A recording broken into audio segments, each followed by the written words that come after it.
Welcome to the Karlovy Vary Film Festival edition of All Lights Film Magazine. Let's have a look at some of the movies that were screened on the fourth day of the festival.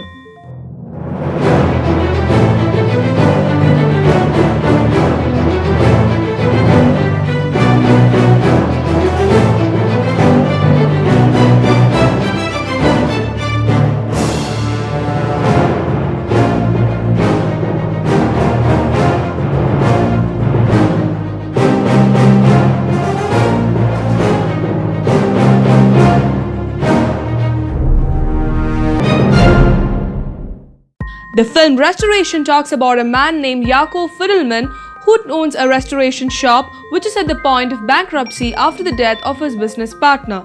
Fidelman's son, who doesn't get along with his father, wants to close the shop for good. Without Malamud, you are nothing, he hears the people saying. A ray of hope arrives in the form of apprentice Anton, who discovers an old piano in the back of the shop which could conceivably be spruced up and sold for big bucks. Will Mr. Fidelman be able to establish peace within his own family and find tranquility within himself? This subdued film gently conveys feelings of melancholy and despair, but also the compulsion not to give up. It observes its protagonist in intimate proximity and tries to find an understanding for their differing motives. The characters are faced with various decisions that will fundamentally influence not only their own lives, but the lives of the people close to them, and choosing the right path often requires serious contemplation. New beginnings are difficult, particularly with advancing years.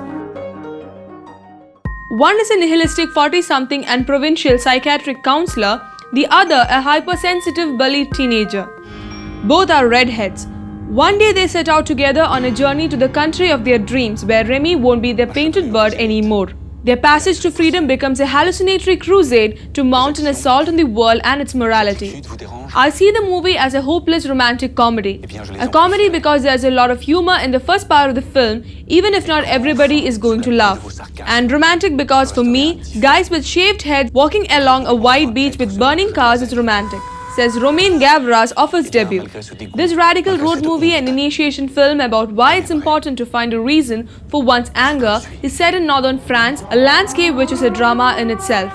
Our Day Will Come is one of the most uninhabited films of recent years in its choice of theme, its treatment of the script and its singular style.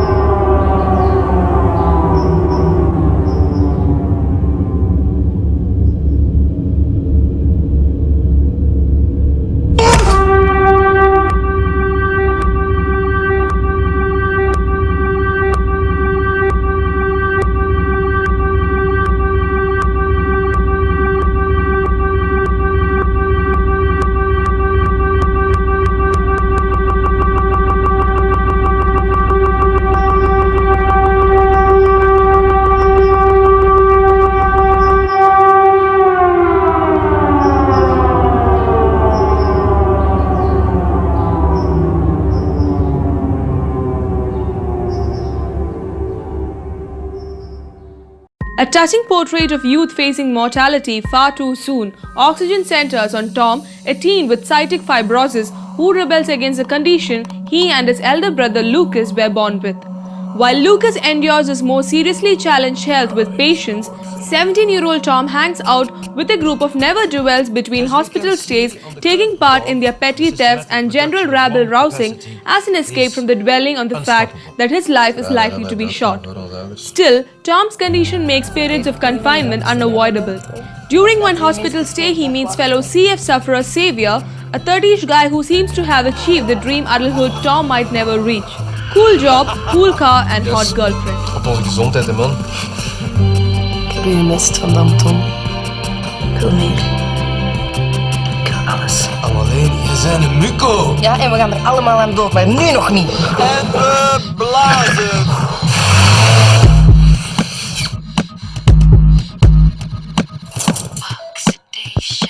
Ik snap hem, zo constant in het donker en geen zonlicht zien. Blijf bewegen, Tommy. Tot uw laatste adem.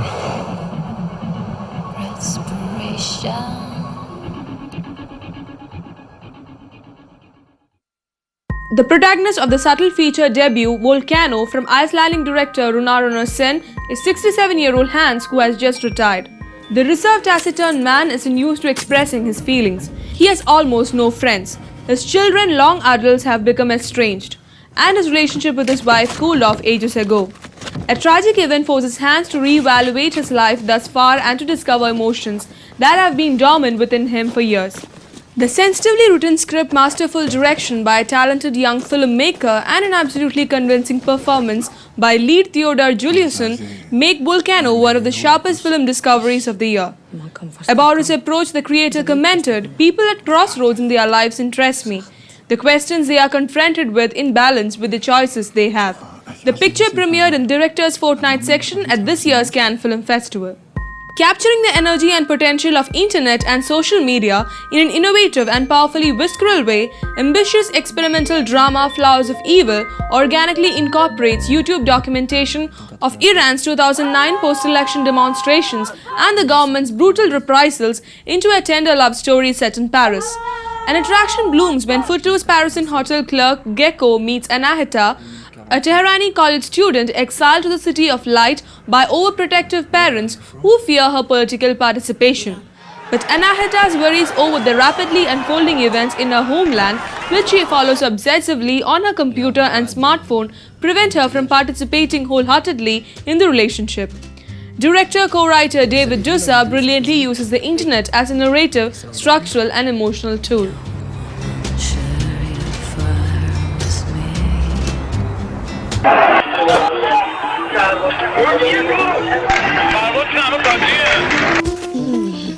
T'es complètement folle ou quoi? On n'est pas à Téhéran là, tu sais. Mais pourquoi tu parles de Téhéran?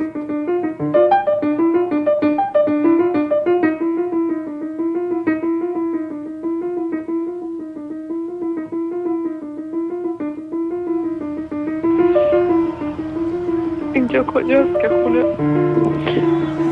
جووناش ریخته میشه و مردم تو خیابون وای میسن نماز میخونن. En Iran, ce qu'on fait là, c'est interdit. On ira en prison au pire. Tu comprends? 128, 64, 32, 16, 8, 4, 2.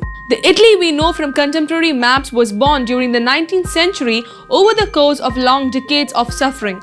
The nation, broken down into small kingdoms, was buffeted by opposing interests from the north and south, monarchists and republicans.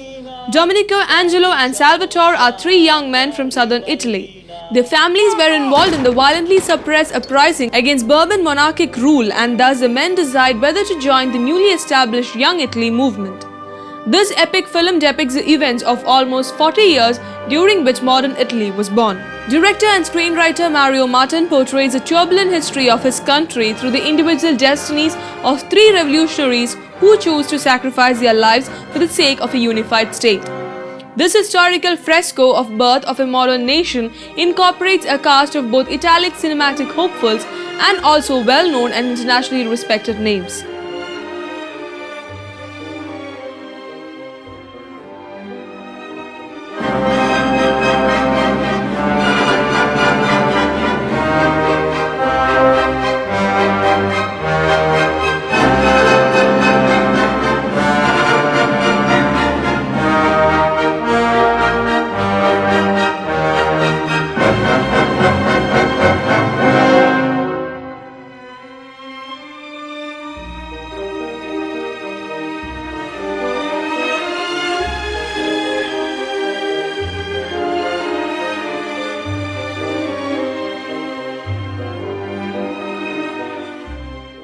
The films on the fourth day of the festival are not yet over. We'll be back after a break with more films. Stay tuned.